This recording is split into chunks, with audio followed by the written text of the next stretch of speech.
Ya, selamat siang Sobat Kebaikan Nusantara. Kali ini bersama saya Ernestus Tinjak yang akan memandu acara kalian di siang ini dengan tema Industri Kreatif, Potensi dan Tantangannya.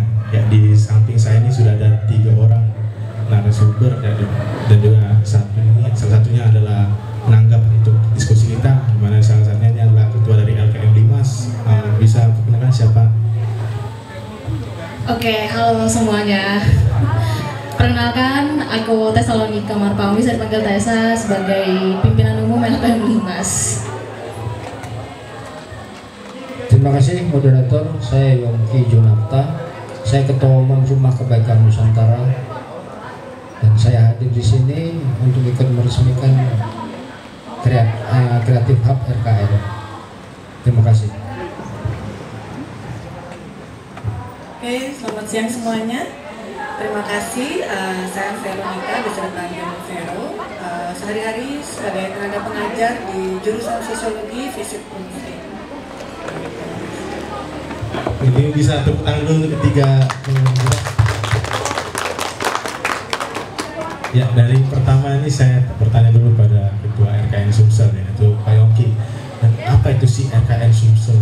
Dan khususnya itu apa itu RKN? Dan sudah dilabeli RKN Kreatif Hub. Dan apa itu Kreatif Hub dan kawan-kawan yang belum tahu di depan ini? Pertanyaannya berarti ada 2 ya. Apa itu RKN dan apa itu Kreatif Hub?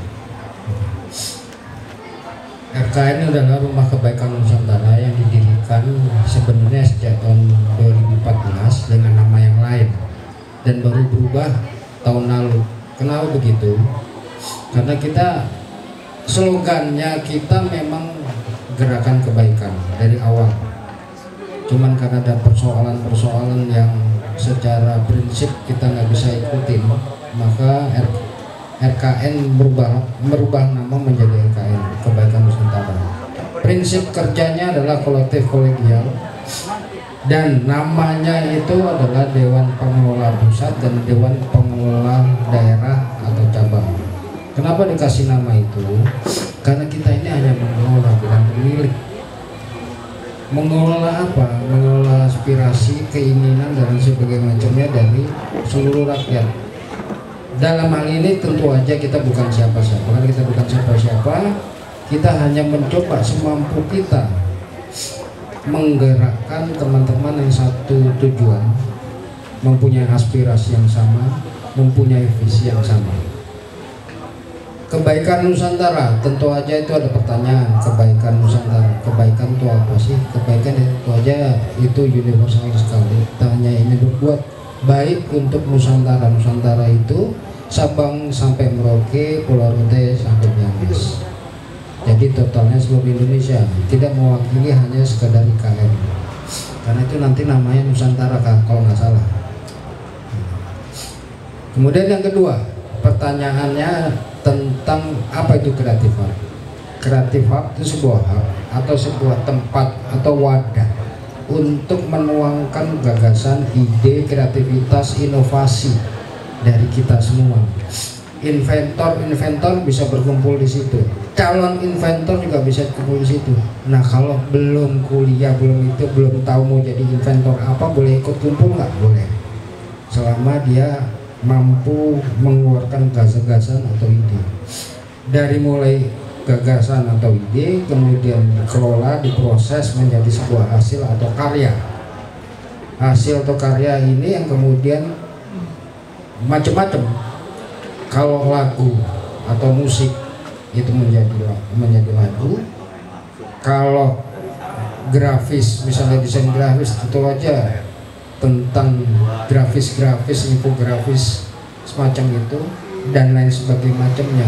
Bagaimana dengan sosial media? Sosial media juga bisa dipelajari. Kreatif Hub juga tempat belajar. Ini ada pada tanggal 22 Agustus tuh ada satu yang membuat banyak orang tuh terkesima.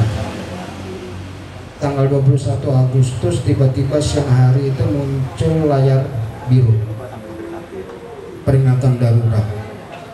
Gak nyampe 1 kali 24 jam tumpah ruah di banyak kota demonstrasi.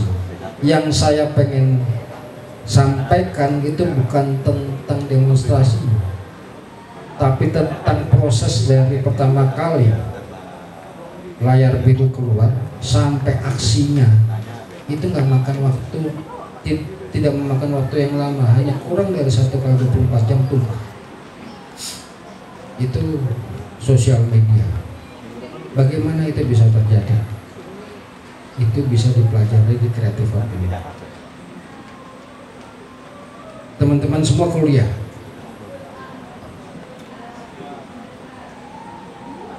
mau jadi S1, kemudian nanti jadi S2. Kalian capek-capek belajar, ada lulusan SMP, banyak nggak nyampe lulus SMP, duitnya banyaknya minta ampun sekarang. Namanya Atta Halilintar. Nah, ada yang berani saingan? Pertanyaannya kenapa kok bisa begitu? Sementara kita capek-capek kuliah, nanti selesai kuliah rebutan lowongan kerja. Apa kita tidak bisa mencoba untuk membuat lapangan kerja sendiri, menghasilkan sesuatu sendiri dan segala macam? Nah, itu semuanya bisa dipelajari di Creative Hub. Bagaimana ya, kita lihat itu ketuanya ada di situ. Itu nanti bisa dibahas. Jadi pertanyaan tadi Creative Hub dan RKN mudah-mudahan sudah menjawab. Terima kasih. Ya, dan terus apa motivasi dari awalnya ada RKN Creative Hub ini di Sumatera Selatan, dan sebelumnya itu kan ada di nasional gitu ya? Sederhana kalau tujuannya RKN. Yang paling sederhana adalah saya punya anak saya sekarang kuliah di Unpad. Saya ngebayangin nih, hukum sudah carut marut seperti ini, cuma ngurusin 1-2 orang keluarga.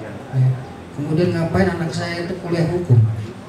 Toh entah lulus jadi pengacara, jadi entah jaksa, entah hakim, entah apa, saya belum tahu juga. Sementara hukumnya carut marut. Nah, daripada dia nanti ikut carut marut, yuk gimana caranya menghadapi masa depan dengan kreasinya, saya bantu ya. Berawal dari hal-hal yang sederhana itu, maka kita pengen melihat masa depan bangsa ini akan lebih baik. Maka masa depan bangsa lebih baik bukan tergantung pada bapak-bapaknya, karena saya nggak akan nyariin kerja anak saya, biar dia cari kerja sendiri. Maka kalianlah yang harus disiapin. Kalianlah yang nanti akan menghadapi masa depan. Disitulah motivasi RKN. Tentu aja semuanya untuk kebaikan Nusantara. Terima kasih. Ya, berarti motivasinya itu untuk kebaikan Nusantara, terutama untuk keberlangsungan generasi muda masa depannya mau kemana nantinya gitu, dan juga bisa untuk mandiri tanpa bantuan orang tua gitu. Iya, yang dicariin kerja.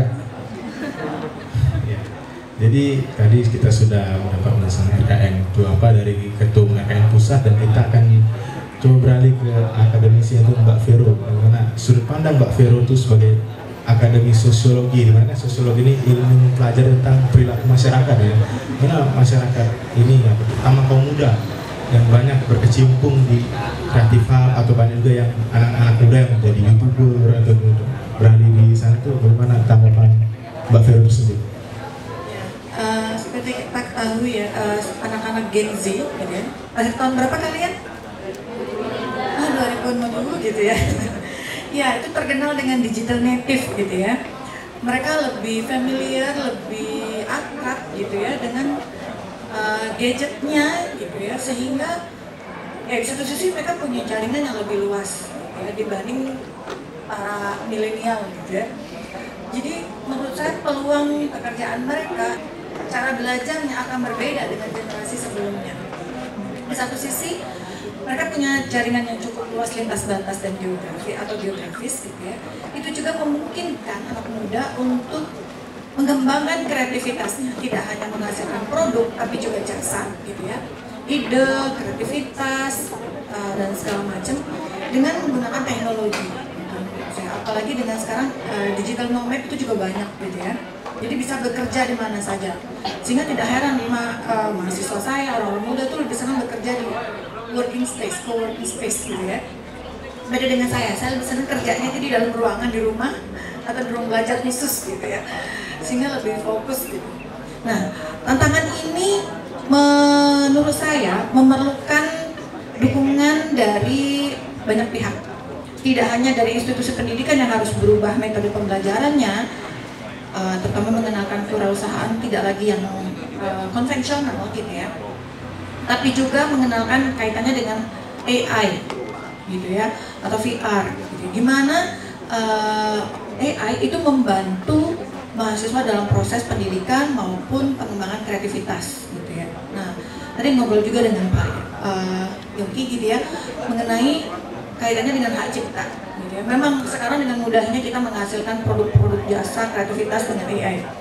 Nah, itu juga menarik gitu ya, kalau dalam pendidikan kita bisa ngeceknya melalui plagiarisme. Jadi Turnitin itu bisa ketahuan tulisan mana yang murni dibuat oleh mahasiswa dengan tulisan dari AI gitu, kelihatan persentasenya. Nah, menarik juga ketika kita akan tahu lebih jauh deh melalui bantuan Creative Hub ini gitu ya, bagaimana pengembangan kreatif yang lain, misalkan musik, seni dan segala macam gitu ya.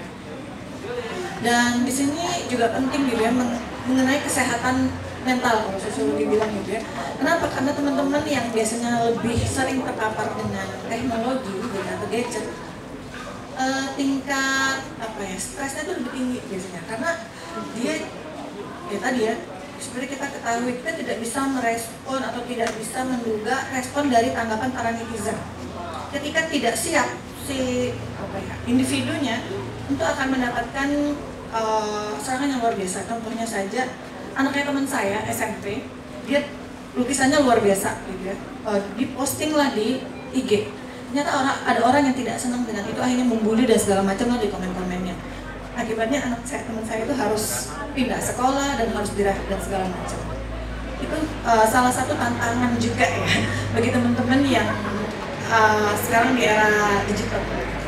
Itu menurut saya yang harus diwadahi juga dengan adanya Rumah Kebaikan Nusantara, namanya jadi cantik banget ya, Kebaikan Nusantara. Akhirnya menurut saya ini akan mewadahi keberagaman potensi budaya, apalagi kuliner dan segala macam di Indonesia gitu ya. Apalagi dengan adanya tadi Creative Hub, jadi hubungan antara mahasiswa pelaku bisnis gitu ya dengan swasta dan pemerintah. Menurut saya itu harus ada gitu ya. Dan harapannya tadi saya sempat melihat ya sekilas gitu ya, iklan dari RKN ini sendiri ada pelatihan gitu ya dan segala macam. Itu yang menurut saya penting diberikan, karena tidak cukup belajar itu hanya dari institusi formal. Mungkin tanggapan sementara.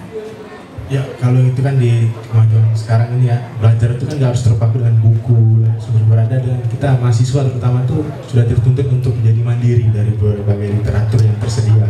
Dan juga tadi itu menarik Mbak, tadi itu ada membahas tentang kesehatan mental. Itu itu salah satu dampak negatif kemajuan teknologi di zaman sekarang ini, di mana banyak orang-orang tuh bully secara verbal di internet gitu, banyak yang mereka terkena mentalnya itu. Dan juga dalam kejahatan akademis, contohnya itu seperti kata-kata yang dijiplak atau diambil dari AI itu juga banyak tuh kawan-kawan mahasiswa tuh, masih beberapa tuh kan, kalau misalnya nilai-nilai bagus tuh jadi kan suka skeptis, ini pasti bagus hasil AI ini kan, jadi kan. Dan juga IPK 3,9 berapa bla itu juga banyak banyak juga mereka sudah pakai, ada joki juga pakai joki, dan juga pakai AI, mereka ChatGPT itu kan yang dianggap otomatis itu. Dan itu juga bagaimana tanggapan Mbak sebagai dalam sudut pandang sosiologi itu, melihat perilaku negatif ini tuh bagaimana Mbak menanggapinya dan bagaimana cara menghadapinya itu Mbak? Ya, kembali lagi, kira-kira kenapa teman-teman itu pada menggunakan AI untuk mengerjakan tugasnya? Ada ketidakpercayaan terhadap diri sendiri gitu ya, tidak percaya, terus persaingan. Kita itu di Indonesia menurut saya pendidikannya masih persaingan Pak, ya nggak, peringkat, nilai dan segala macam. Padahal luar negeri nggak kayak gitu gitu ya. Kenapa? Kata kunci kreatif itu adalah kata kunci untuk kita terhindar dari plagiarisme dan segala macamnya. Kalau kreatif itu datangnya dari mana? Dari diri, dari hati gitu ya, dari kesukaan. Jadi saya selalu menekankan ke mahasiswa saya, atau kalau dulu di Sacerdos saya sekolah tuh kita habis liburan bikin tulisan ya, liburan kemarin kemana? Ada nggak itu jawabannya di AI? Nggak ada, gitu kan nggak kena AI ya. Dan itu unik, kreatif itu sesuatu yang unik yang berbeda dengan yang lain. Itu didapatkan dari mana? Dari pengalaman, dari individu yang melakukan. Nah, ketika teman-teman melakukan itu dari hati, dengan suka, dan dengan percaya diri, yakinlah itu sudah sesuatu yang nilai jual yang luar biasa. Contoh aja karya seni, lukisan deh. Lukisan itu, ya oke sekarang ada ciplakannya gitu ya. Tapi yang mahal itu yang seperti apa? Yang dibuat dengan tangan kan ya. Batik tangan ya, apa namanya? Batik tulis yang mahal itu kan daripada batik cat gitu ya. Jadi kreativitas manusia itulah sesuatu yang tetap perlu dikembangkan. Harapannya rumah kebaikan ini tetap menjaga kebaikan-kebaikan individu ini. Oleh tadi itu banyak yang menarik tadi Mbak, jadi yang jurnal tadi, kami dulu juga SMA juga tuh disuruh buat jurnal, dan itu saya juga merasakan sendiri Mbak, fungsi dari jurnal itu adalah melatih kemampuan berpikir kita dalam menulis dan juga dalam merangkai kata-kata. Di situ ada di jurnal tersebut, jurnal harian kalau kami itu Mbak, dan juga nggak ada tuh di ChatGPT pakai jurnal harian saya hari ini liburan kemana kan. Dan itu juga Bang, dan juga kalau saya lihat tuh ChatGPT ini sepertinya banyak karena orang-orang FOMO mungkin kan, dan sesuai Gen Z juga banyak FOMO kan, mereka gak kerja tugas di ChatGPT biar nilainya bagus, biar cepat selesai gitu kan. Padahal kan kecerdasan atau kepintaran itu kan bukan hanya secara akademis kan, banyak juga kecerdasan dalam bidang non akademik seperti olahraga dan yang lainnya juga, dan juga seni, itu buat kita jadi kreatif. Dan juga Mbak, ini kalau kita lihat itu mereka ini banyak gengsinya itu karena biar nggak dibully Mbak, dan kan karena di Indonesia ini kan nilai masih menjadi yang prioritas, padahal nilai di atas kertas itu belum tentu menjadi jaminan kita bisa langgeng ke depannya dalam menghadapi dunia kerja. Dan juga ini Mbak yang menarik itu adalah dari penjelasan Mbak itu bahwa Rumah Kreatif Hub itu juga meliputi semua kegiatan anak muda, yang penting kegiatan positif. Dan juga kalau menurut saya itu Mbak, bagaimana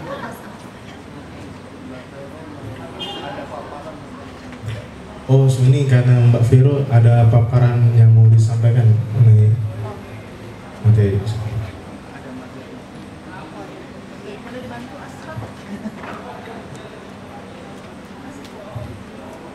Iya teman-teman, jadi ya itulah ya namanya akademisi gitu ya, ketika diminta menjadi narasumber biasanya sudah prepare gitu ya materi gitu ya.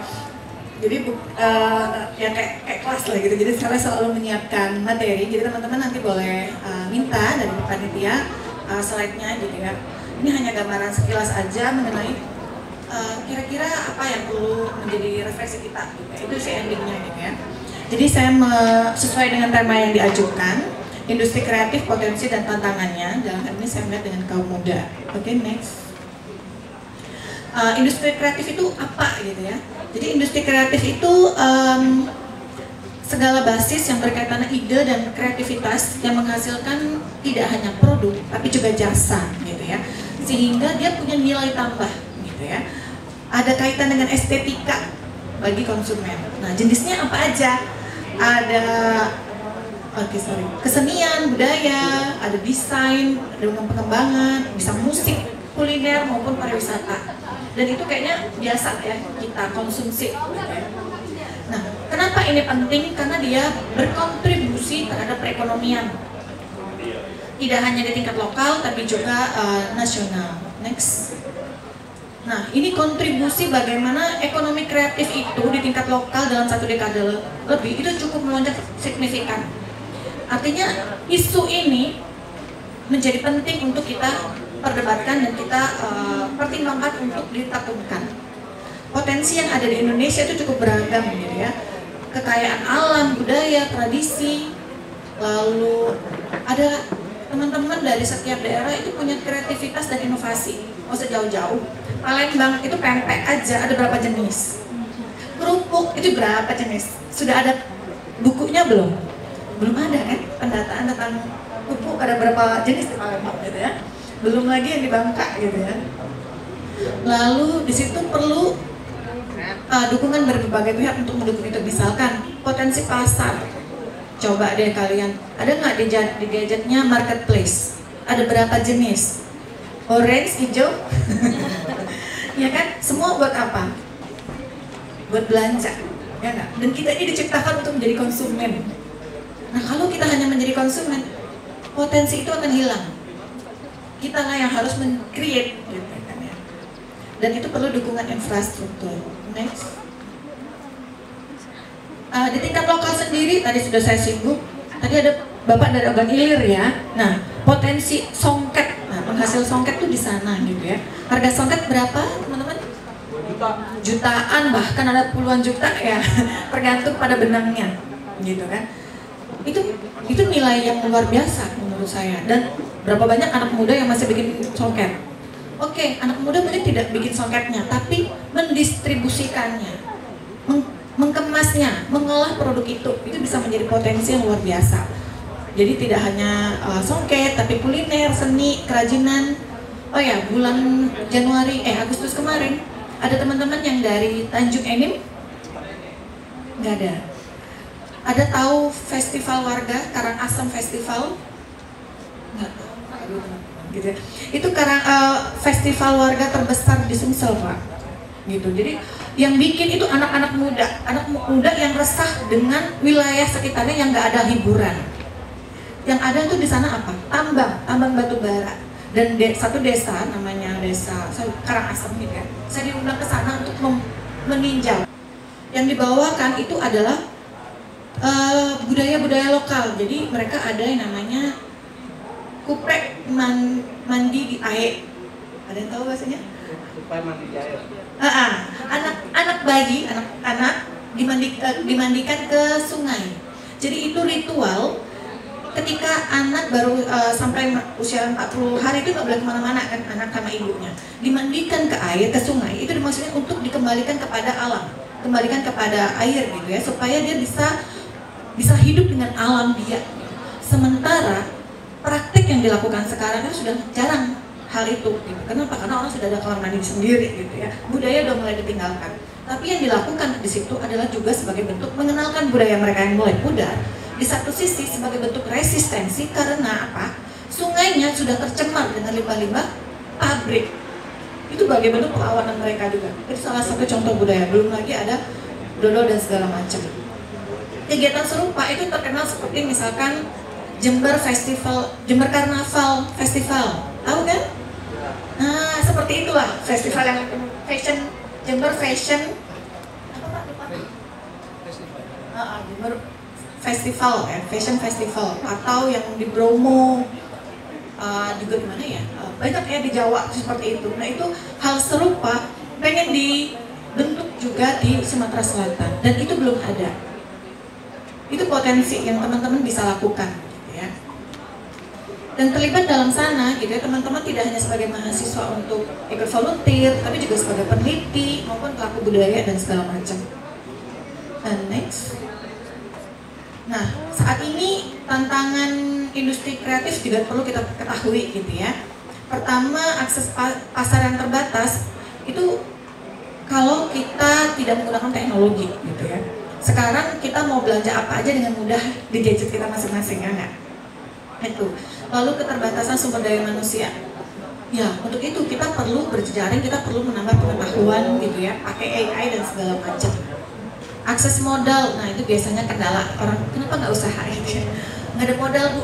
Nah, definisi modal itu banyak, tidak hanya modal ekonomi, tapi kita juga modal sosial. Hari ini saya diundang sini dengan sangat hati Pak, saya menambah jaringan di tingkat nasional, dengan menambah dengan teman-teman mahasiswa, itu modal gitu ya.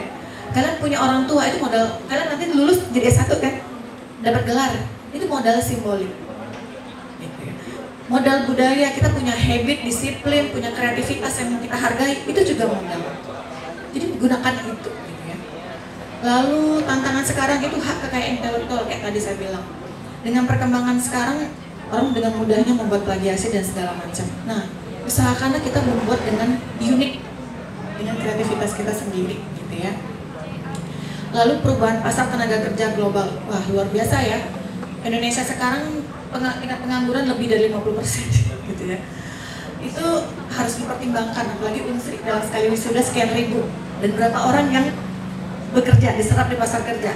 Salah satunya kalian disuruh untuk membuat usaha sendiri ya, karena ada mata kuliah kewirausahaan. Apakah siap mahasiswa S1 terbiasa dengan teori, tiba-tiba langsung buat usaha? Tentunya nggak cukup dari situ.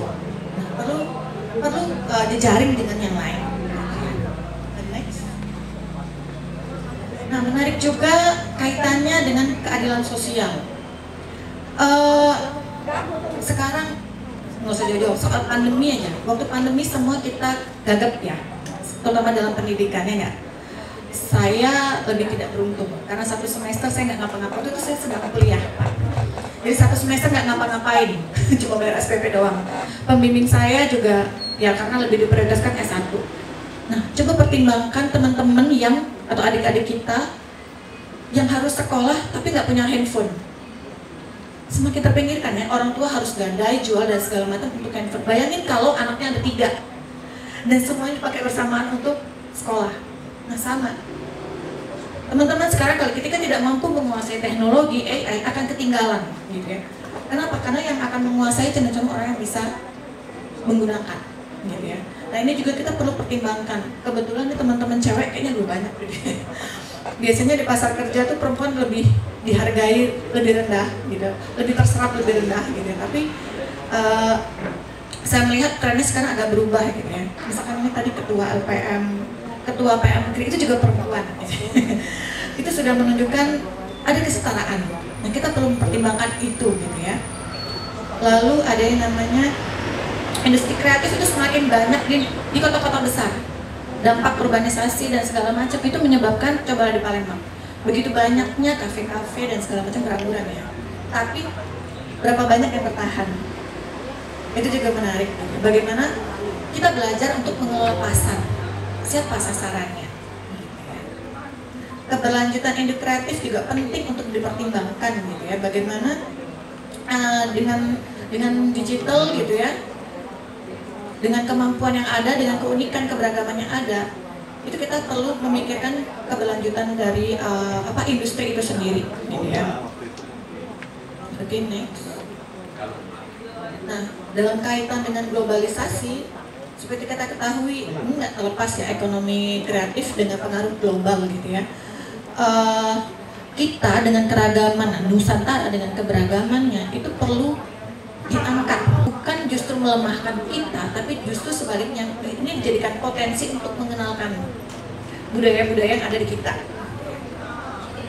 Jadi platform digital itu tetap penting untuk dikenalkan, gitu ya. Begitu juga dengan ekonomi berbasis platform. Komodifikasi budaya lokal, ya. Teman-teman ada berapa banyak yang tadi senang ya, saya lihat pada menggunakan batik ya, ada beberapa teman-teman gitu ya. Tapi coba dilihat berapa banyak merek atau brand yang kalian pakai. Masih tergila-gila dengan brand luar nggak nih? Gitu ya. Kalau kita masih tergila-gila dengan luar, kapan industri kreatif kita bangkit? Ya enggak. Itu penting gitu ya, ditanamkan kesadaran seperti itu. Bagaimana kebanggaan, kecintaan ketika kita menggunakan milik kita sendiri, milik teman kita. Gunakanlah jejaring kita untuk mengenalkan itu. Nah, harapannya rumah ini juga memberi kesempatan itu, Pak. Jadi teman-teman yang punya usaha dan segala macam itu dikenalkan. Itu memungkinkan kita untuk berkompetisi di pasar dunia. Oke, next. Studi kasus di tingkat global contoh. Teman-teman siapa yang penggemar K-pop? Tunjuk tangan. Ada? Banyak ternyata ya. Atau anime, siapa yang suka? Wah, Blackpink. Sementara yang suka budaya lokal siapa nih? Kalau apa kita apa? Upin-Upin bukan punya kita juga, walaupun yang buat orang Indonesia ya. Indonesia apa nih? Gatot Kaca. Oh, tadi saya baca tuh di Sora Dewi Pak, Dul Muluk. Nah, itu dong yang diudahin ya. Ada yang sudah nonton Dul Muluk? Belum. Aduh gimana nih Pak? Kita lebih kenal luar ya. Kita lebih kenal budaya luar gitu dibanding ini. Nah itu juga menarik tuh, bagaimana anak muda dikenalkan kembali. Nah di Bali itu sendiri sudah banyak teman-teman yang digital nomad gitu ya. Jadi dia kerja di mana aja, sekalian wisata tapi dia kerja, kan modelnya gitu ya. Nah, teman-teman juga harus bisa melihat peluang seperti itu. Mungkin malah kan teman-teman lebih banyak yang seperti itu. Okay. Saya perlu belajar nih. Oke, next. Peran pemerintah, ya, jadi saya lihat ada beberapa, ya, pemerintah turut mendukung ekonomi kreatif yang memberikan pendanaan, support, bimbingan gitu ya. Di kampus juga ada kan ya, perusahaan pendanaan kepada mahasiswa ya, yang memiliki usaha, itu menarik gitu ya. Dan menurut saya juga perusahaan-perusahaan ada CSR-nya ya Mbak, gitu. Nah, itu bisa dikenalkan juga, diajak keterlibatannya dalam kegiatan ini gitu ya. Karena menurut saya, mengenalkan saja tanpa ada kebijakan yang mendukung, tanpa apa support dana, pengembangan infrastruktur tidak akan berhasil. Next. Oke, peran masyarakat tentu tadi ya, kita perlu lebih mengkonsumsi atau produksi ekonomi kreatif kita sendiri. Next. Di Palembang, ya ini belum ada dan ini yang pertama, jadi saya cukup senang, cukup bangga gitu ya, teman-teman harusnya lebih ramai, lebih antusias, gitu, lebih penasaran dengan program-program yang akan dilaksanakan di sini gitu ya. Untuk bikin branding, untuk bikin produk, atau menjadikan ini sebagai program pemberdayaan. Oke, next. Ya, di sini saya menekankan teman-teman harus bisa berkolaborasi atau berjejaring gitu ya, untuk bisa menembus pasar global. Gitu ya. Tentunya ini tujuannya untuk menghasilkan SDM yang kreatif. Lagi-lagi kalianlah tolong punggung bangsa ini ke depan. Oke, terakhir ini refleksi dari saya gitu ya. Silakan kalian teman-teman yang hadir di sini, teman-teman yang beruntung gitu ya, tidak semua yang datang, tidak semua mendapat kesempatan seperti ini. Apa yang akan kalian lakukan? Terima kasih. Ya, tadi ada bahas poin, salah satu poin itu yang K-pop tadi tuh ya, di bagian mana itu? Nah, ini tadi kan ada yang K-pop. Nah, ini habis ini kita akan diisi oleh kawan-kawan kita. Tapi ini yang lokal ini ya. Yang lokal untuk saudari sini bisa maju untuk mengisi lagu.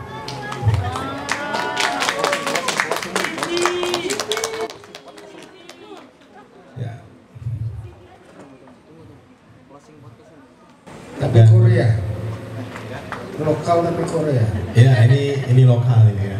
Tapi sebelum saudari sini maju tadi, tidak terasa sudah selesai pembahasan tadi, pemaparan materi yang dibawakan oleh Mbak Vero selaku akademisi di dalam bidang sosiologi. Terima kasih Mbak atas pemaparan materinya dan juga tadi epilognya tadi di refleksi tadi itu mengingatkan kita semua tentang kreatif hub yang sangat vital peran kita generasi muda di saat ini. Saya Ernesto Tinjak, mohon pamit dan undur.